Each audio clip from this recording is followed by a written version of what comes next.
Também. Tá gravando a aula a partir de agora? Já vão lá no bate-papo mandar um nome, tá bom? Por favor. Isso para valer como chamada. E aí, quem for chegando depois, vai mandando o nome para mim.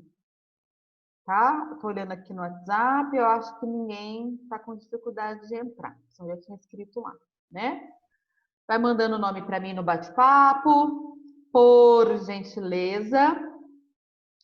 Bianca, você viu lá que eu recebi, né? Aham. Então tá bom. Mapas mentais. Vi, inclusive, já dei nome, já dei nota, tá? Tem um ou outro nome que eu não sei quem é, mas depois eu pergunto, tá? Quando eu fechar a nota, tá bom? Porque tá Dá com pra outro. falar a nota? Ou vai estar lá a nota? Assim, é como se valesse 100 pontos, tá? Então, imagina o da Gabi ficou muito ruim. Aí eu vou dar 5 pontos que valia 100, por exemplo, entendeu? Ou então, se foi muito bom, coloco 100 que valia 100. Aí depois, no final, eu mando para vocês as notas, tá? Mas tá na sala virtual já a nota? Não disponibilizei para vocês ainda não. Eu já coloquei lá, mas eu preciso ativar para você visualizar sua nota, tá? Eu não ativei ainda não. Beleza? Certinho? Quem está chegando agora, vai no bate-papo, me manda um nome, por gentileza. A matéria de hoje? Matéria de hoje, nós vamos falar sobre a industrialização dos Estados Unidos. É isso. Não sei, deixa eu ver. Vai estar na página 35. 37. 35. 35. Oi?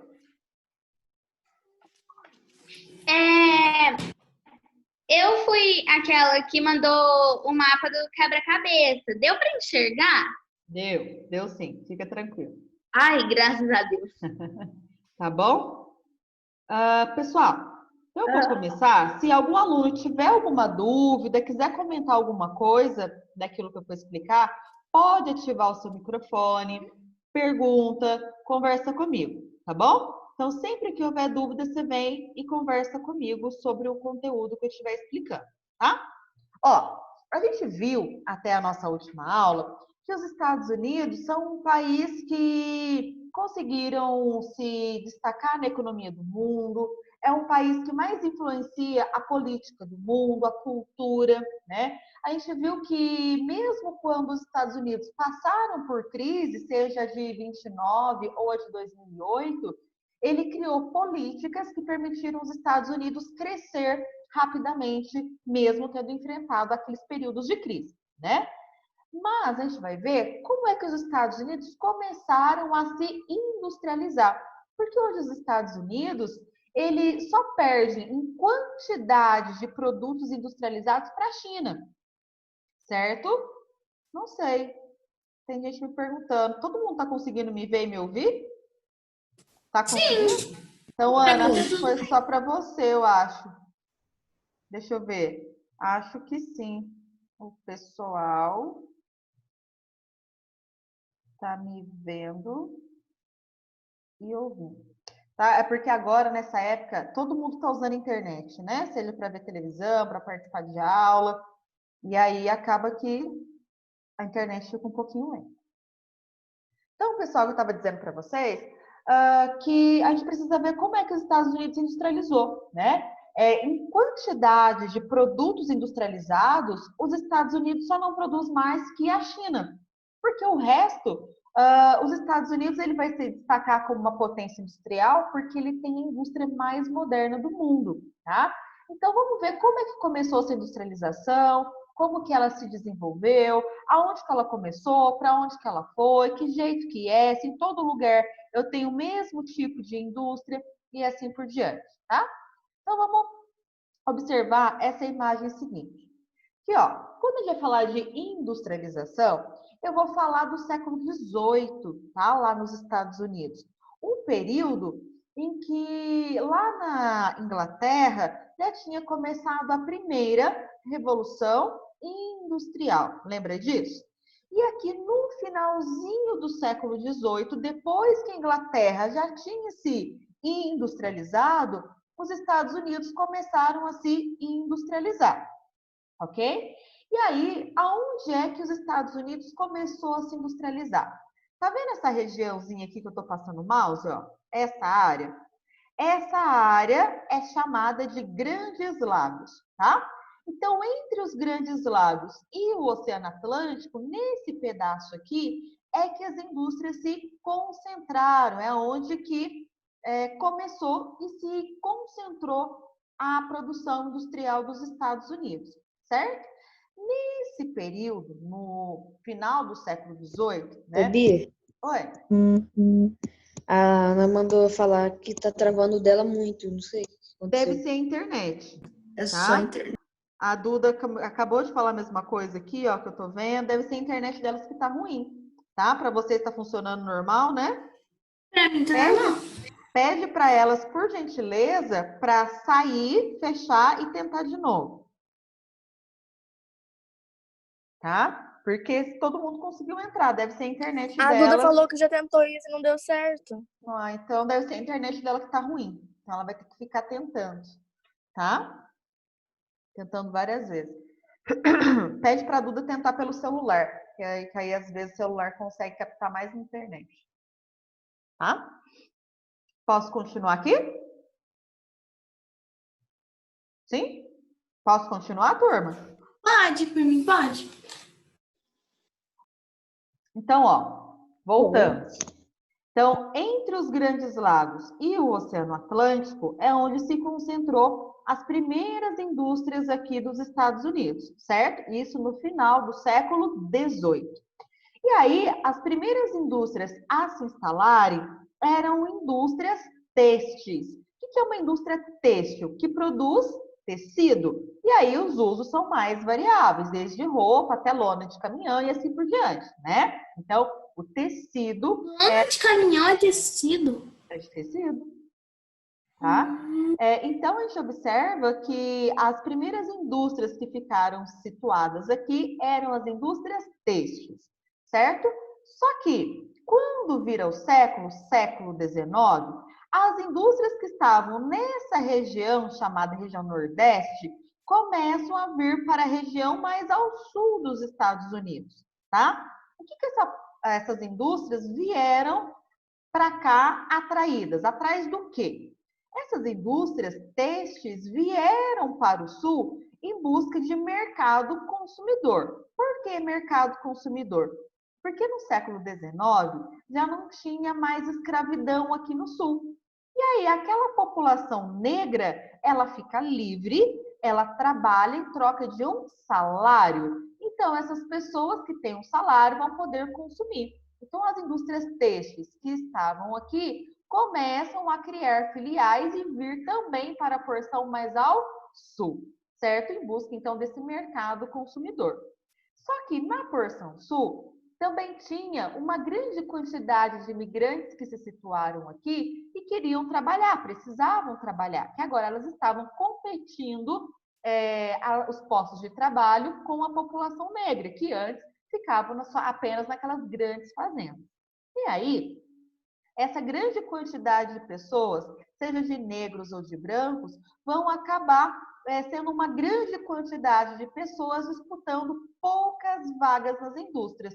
Imagina só, eu tenho uma indústria, eu tenho 100 vagas de trabalho, mas eu tenho 1000 pessoas concorrendo a essas vagas. Todo mundo concorda que, para mim, como empregadora, é melhor eu contratar aquela pessoa que aceita receber menos de salário? Sim? Porque aí o meu lucro vai aumentar? Concorda, né? Então, aquelas pessoas que vão concorrer àquela vaga de trabalho, elas optam muitas das vezes por receber salários menores para conseguir ter um emprego. É melhor eu receber pouco do que não receber nada. E aí, então, a mão de obra que essas indústrias têxteis vão vir aqui em busca é essa mão de obra barata. Então, o lucro dela aumenta de maneira muito intensa. Inclusive, pessoal, eram contratadas crianças por volta de 7, 8 anos de idade para trabalhar nas indústrias, trabalho pesado, né? Trabalho que superava aí as 15 horas diárias trabalhadas, né? e pagava uma mixaria, muito pouco para essas pessoas. As mãos de obras aqui eram super exploradas, tá? E essas indústrias têxteis, elas vieram para o sul também atraída pela matéria-prima. Por que matéria-prima? Quando nós estudamos as colônias do norte e as colônias do sul, a gente viu que as colônias do sul tinham grandes propriedades, grandes fazendas que se dedicavam ao cultivo do algodão. Lembra disso? E aí, esse cultivo do algodão, mesmo após a abolição da escravidão, continuou acontecendo. E aí, essas indústrias começaram a vir para o sul dos Estados Unidos em busca desse algodão que continuava sendo cultivado. Então, se eu estou muito pertinho da matéria-prima, o custo dela vai ser menor, porque eu não vou gastar deslocando a minha matéria-prima do local onde ela é cultivado até a minha fábrica, está ali muito mais perto. Então, se eu reduzo o custo, o meu lucro aumenta, tá? Então, foi assim que essa industrialização que começou nessa porção nordeste se espalha para o sul. Tudo bem? Só que nos Estados Unidos, as indústrias não ficaram restritas ao nordeste e essa porção ao sul. O que a gente vai observar que aconteceu ao longo do tempo? Houve uma expansão das indústrias para as outras áreas. Por quê? Quando vira o final do século XIX, o mundo já estava vivenciando aí a segunda revolução industrial. Bom, lá na primeira revolução industrial, as indústrias utilizavam carvão mineral como fonte de energia das suas indústrias, né? Na segunda revolução industrial, lá na metade do século XIX, a segunda revolução industrial, ela vai utilizar o petróleo como fonte de energia, certo? Então, o petróleo passa a ser objeto de desejo do mundo inteiro, porque seria uma fonte de energia para abastecer as indústrias. Nos Estados Unidos, no final do século XIX, se descobre petróleo, só que a oeste dos Estados Unidos. E aqui, por exemplo, tem a foto dos dois irmãos que descobriram o primeiro poço de petróleo dos Estados Unidos. Claro, não produzia muito petróleo, mas já era um indício que no oeste dos Estados Unidos já tinha petróleo. A partir dessa descoberta, começou-se a fazer várias escavações para conseguir encontrar outros poços, outras reservas de petróleo. E o que se observou? Que ao longo de toda a costa oeste dos Estados Unidos, havia muitas reservas de petróleo. O que as indústrias começaram a fazer? A correr para onde? Para a oeste, para locais cada vez mais distantes do Oceano Atlântico. Fala. Como é que eles descobriram que tinha petróleo? Como é que a pessoa descobre assim? Deixa eu interromper o compartilhamento aqui para vocês me verem. Pronto.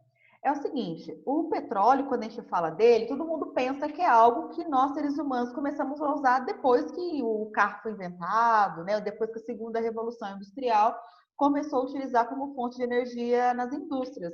Mas existem registros de que, desde a antiguidade, se fazia uso do petróleo como fonte de energia, com diversos tipos de uso. Por exemplo, na Mesopotâmia, eles pegavam o petróleo para fazer a permeabilização de vasos, então eles faziam vaso de cerâmica, para não vazar água, eles passavam o petróleo por ali. Eles pegavam o xisto betuminoso, que é uma pasta que se faz, por exemplo, o asfalto, para poder utilizar para colar blocos de pedra em construções. Mas, tá, Bia, como é que se descobriu esse petróleo? Desde a antiguidade se usava, mas como é que se descobre? O petróleo, vocês já devem ter estudado isso em geografia o ano passado, quando estudaram rochas, minerais. Ele nada mais é do que uma matéria orgânica que ficou presa no subsolo durante milhões de anos, submetido à grande pressão. E essa matéria orgânica, ela vai se decompondo e tendo uma concentração de hidrocarbonetos muito grande, certo? Só que, imagina que a minha mão sejam camadas de terra, por exemplo, que foram sendo depositadas ao longo de milhões de anos.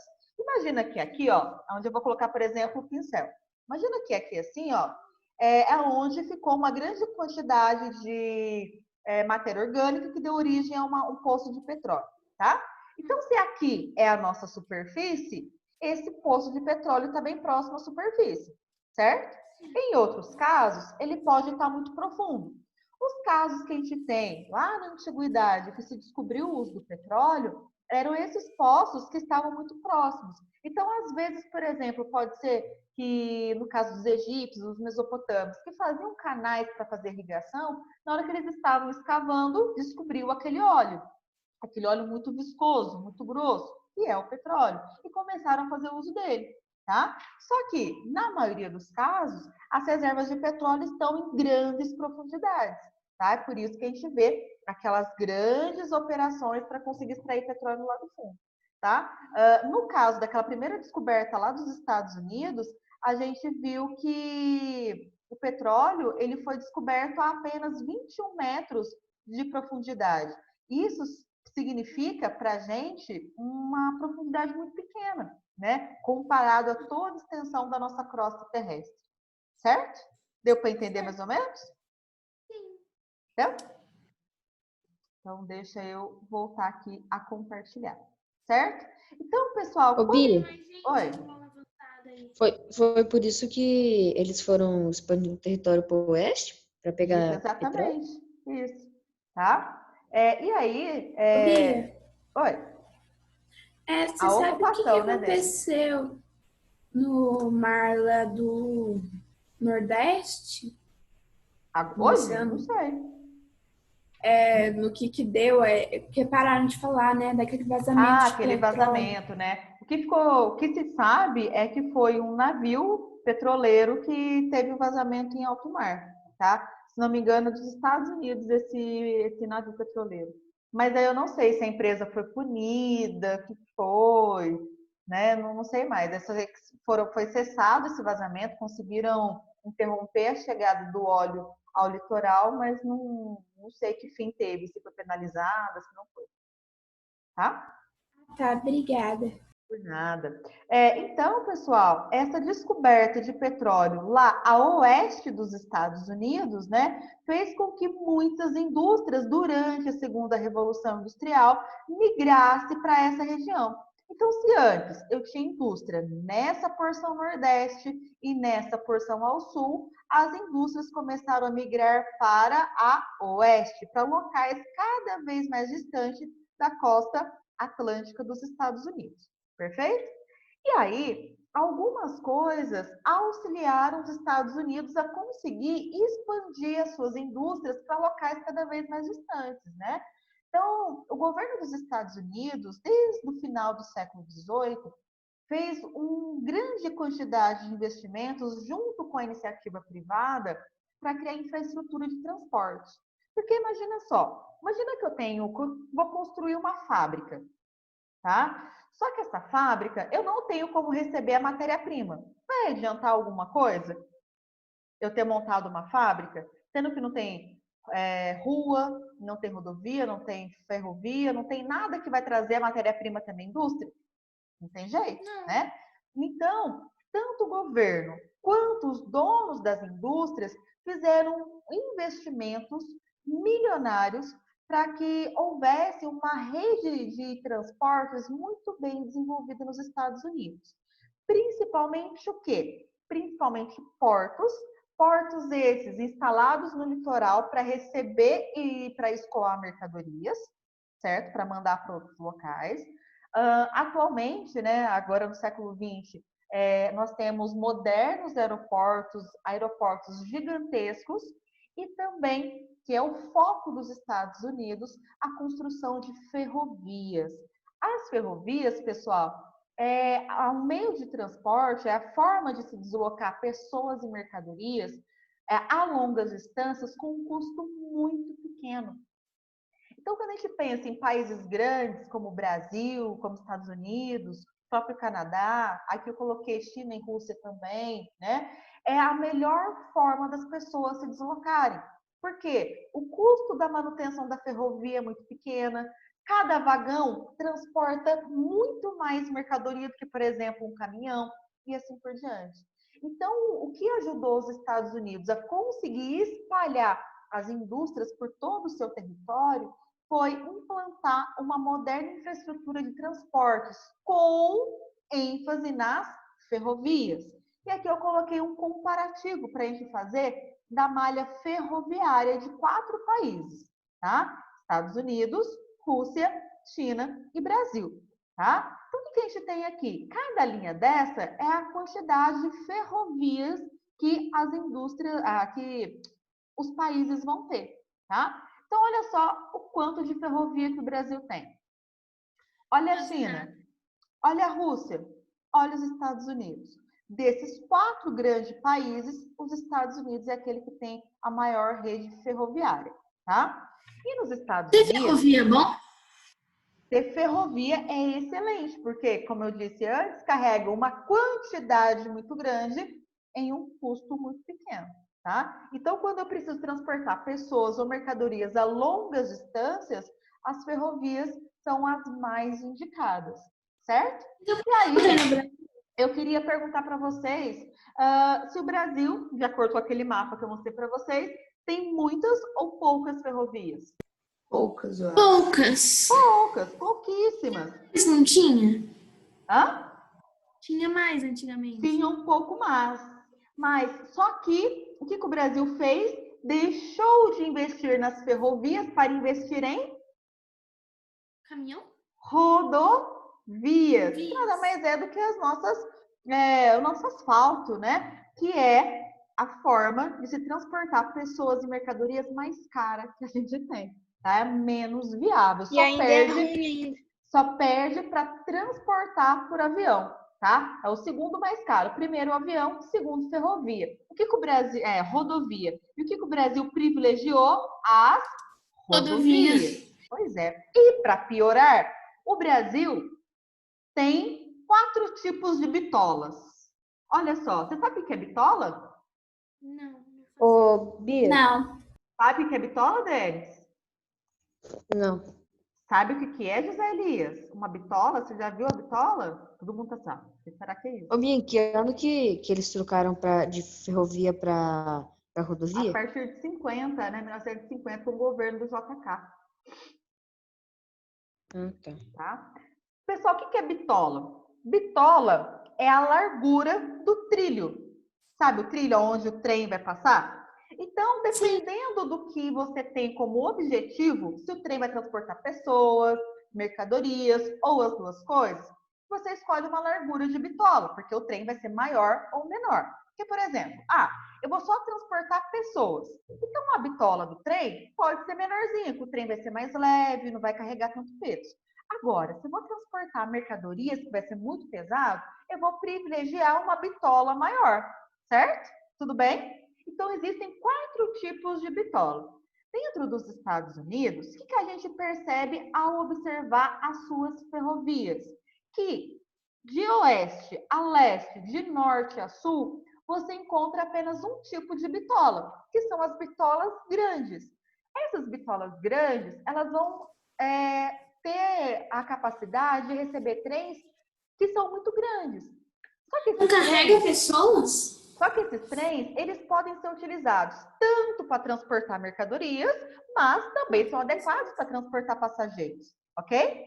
Só que uma bitola pequenininha, estreitinha, eu não consigo carregar muita mercadoria ali, né? Então, a capacidade de transporte dos trens será menor. Nos Estados Unidos, toda a sua rede ferroviária tem o mesmo tipo de bitola, as bitolas grandonas. Então, seja pessoa ou mercadoria, consegue ir de trem a longas distâncias por quase todo o território dos Estados Unidos. E o Brasil? O Brasil tem muita ou pequena rede ferroviária? Pequena. Olha o comparativo com outros países.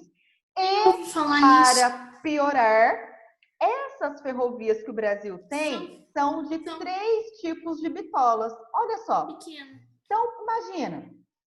Se eu estou aqui, quero entrar num trem. Para chegar aqui, às vezes, eu não consigo. Por quê? Ao longo dessa linha ferroviária, tem 2 ou 3 tipos de bitolas diferentes. Então, o mesmo trem não consegue chegar até o seu local de destino.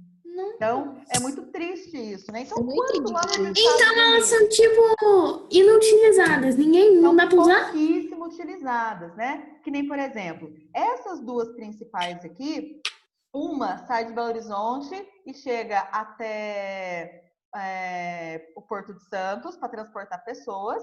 E essa outra aqui, por exemplo, ela sai do Triângulo Mineiro e do Quadrilátero Ferrífero e para mandar minério lá para o Porto de Santos. Tá? Aqui, ela vai escoar... Conseguem fazer o trem ir? Sendo que tem várias diferentes?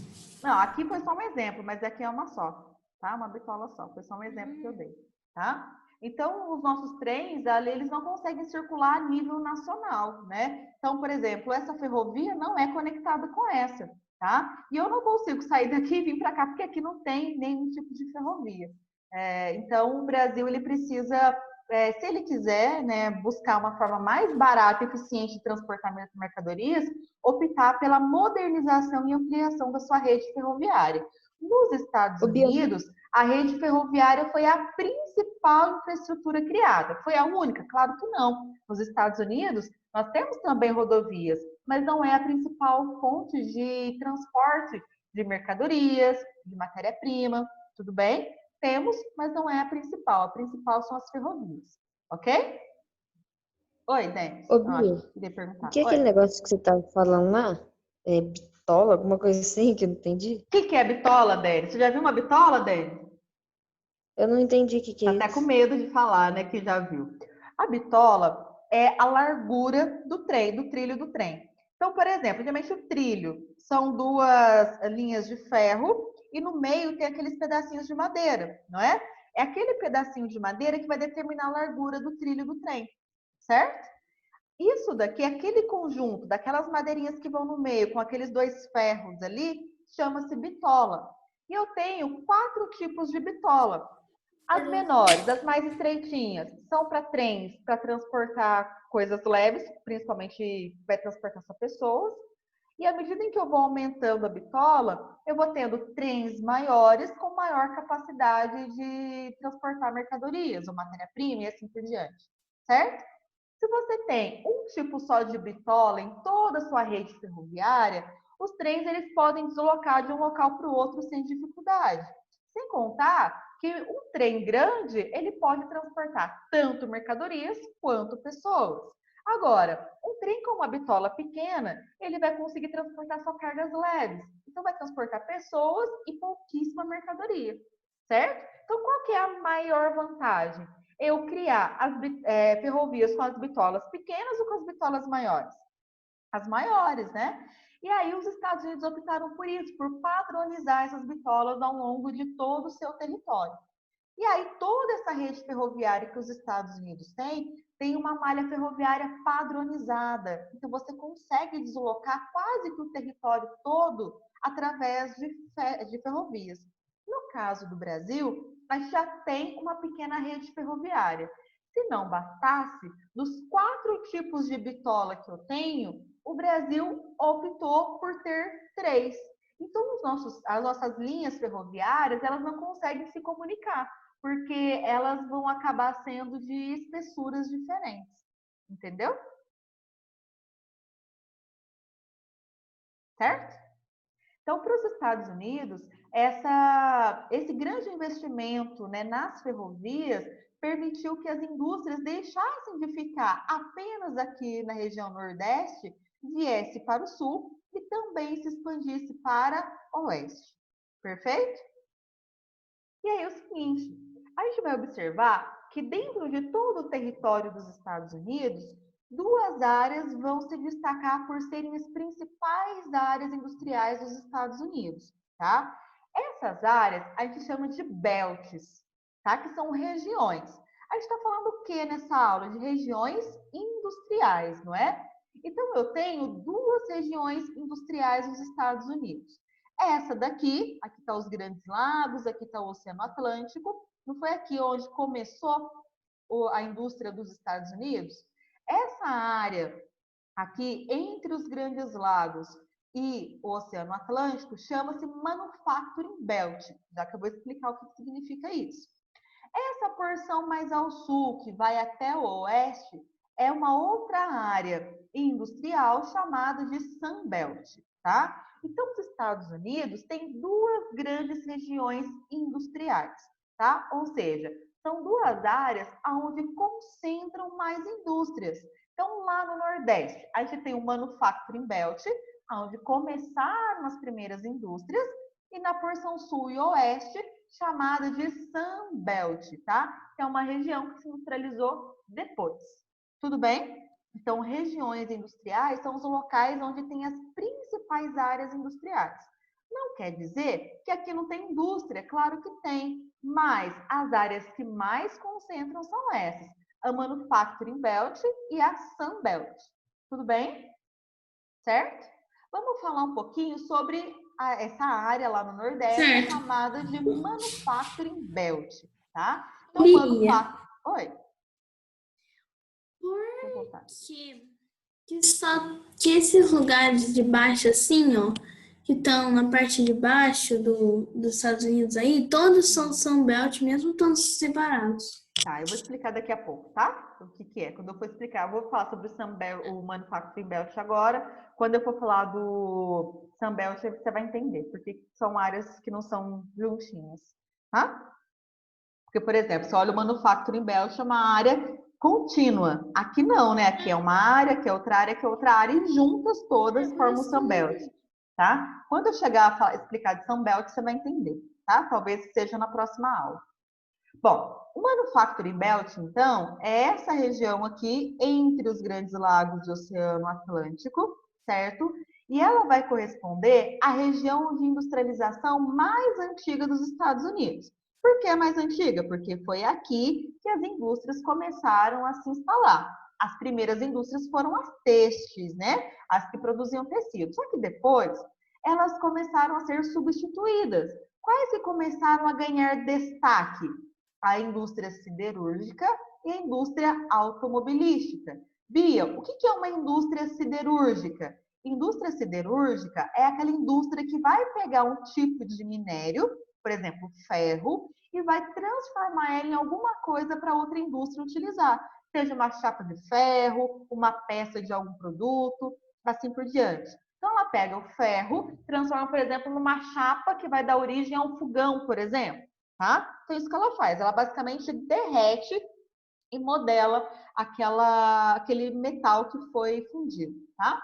Indústria automobilística é aquela que cria, que produz automóveis, tá? Então, no primeiro momento, aqui se concentrava apenas as indústrias têxteis, depois, o que mais se destaca até os dias de hoje é a indústria siderúrgica e automobilística. Mas, no Manufacturing Belt, eu também encontro... O que seria uma indústria siderúrgica? Acabei de explicar. Aquela que vai pegar... Eu não entendi. Então tá, imagina o seguinte. Você encontra a chapa de ferro direto na natureza? Não, né? Você vai minerar o ferro, esse minério de ferro é levado para a indústria, lá ele vai derreter esse minério de ferro para dar o formato que você vai querer. Por exemplo, para fazer uma geladeira, não é uma chapa de ferro ali que vai encapar a geladeira, né? Então, essa indústria siderúrgica que derrete o ferro e vai fazer a chapa de ferro. E aí, outra indústria vai pegar essa chapa de ferro e produzir a geladeira. Entendeu? O que é uma siderúrgica? Beleza. Agora entendi. Então, na Manufacturing Belt, além da indústria siderúrgica e automobilística, eu tenho empresas que são refinarias de petróleo. O que é uma refinaria de petróleo? O óleo, que é o petróleo, é um óleo muito grosso, tá? Não é igual o óleo de cozinha que a gente conhece. E aí, para você tirar os seus derivados, querosene, a própria gasolina, o diesel, a parafina e tudo mais, você precisa refinar. Você precisa aquecer esse óleo e ir tirando os seus derivados e refinando ele até, por exemplo, chegar no produto mais valorizado, que é a gasolina, certo? Então, nessa região do Manufacturing Belt, a gente tem muitas refinarias de petróleo, tá? Ainda continuam tendo indústrias têxteis e nós temos um tecnopolo na cidade de Boston. O que é um tecnopolo? É uma cidade que vai ter uma região ou uma cidade que vai ter um monte de base de pesquisa, seja universidade, ou seja, propriamente uma empresa privada, que vai investir na produção de tecnologia. Essas tecnologias, elas vão chegar até as indústrias e até mesmo até a nossa casa. Por exemplo, uma televisão, ela não foi se modernizando ao longo do tempo? Antes a televisão era preta e branca, depois passou a ser colorida, aí era de tubo, e de repente veio ser essa televisão fininha, né? Então, isso é uma tecnologia. Então, esses tecnopolos desenvolvem tecnologias para serem utilizadas tanto nas indústrias quanto até na casa das pessoas. Pois não, Gabi? Quero saber, que é base de tecnologia que você falou que tem nas Tecnopolo? Tecnopolo, eu estou explicando. Base de tecnologia. Tecnopolo, eu estou explicando que é um local que pode ser uma cidade ou pode ser uma região que tem muito desenvolvimento de tecnologia, tá? Então, essa tecnologia, ela pode ser Eu desenvolvida, entendi. entendeu? Que pode ser desenvolvida por uma empresa privada ou, por exemplo, por universidades. Ou o próprio governo pode investir no desenvolvimento de tecnologias, tá? Então, o Tecnopolo é isso, uma região que pensa na produção tecnológica. Na nossa região, nós temos a cidade de Santa Rita do Sapucaí. Acho que alguns aqui já ouviram falar. A cidade de Santa Rita do Sapucaí é considerada um tecnopolo. Muito da tecnologia que nós utilizamos hoje em dia é produzida lá. Talvez alguém tenha algum irmão, algum primo, conhece alguém que estuda lá. Por exemplo, hoje a gente tem a TV HD, né? Em alta definição. Quem é que desenvolveu no Brasil o HD? A Universidade de Inatel de Santa Rita do Sapucaí, junto com a Universidade Estadual de Ceará. Agora eu entendi. Entendeu? Então, Tecnopolo é uma região, uma cidade que produz tecnologia para nós ou para a indústria, tá? Fala. Tem uma colega que estudou com a gente, não no prezinho, até o terceiro, quarto ano, mais ou menos, eu acho. Ela mora lá agora. Em Santa Rita? Então, por exemplo, ela mora em um local que é considerado um tecnopolo de Minas Gerais, tá? Então, no Brasil, a gente tem vários. Juiz de Fora é um, São Carlos é outro, no Ceará é outro, Manaus. Então, a gente tem vários polos tecnológicos no Brasil, tá bom? Bom, pessoal, eu vou parar por aqui. Quem não mandou o nome no bate-papo, vai lá e me manda, certo? Quem não mandou ainda. E não vou deixar tarefa, tá? Aí na nossa aula, acho que quarta-feira a gente tem aula, isso? Quarta-feira eu passo tarefa para vocês.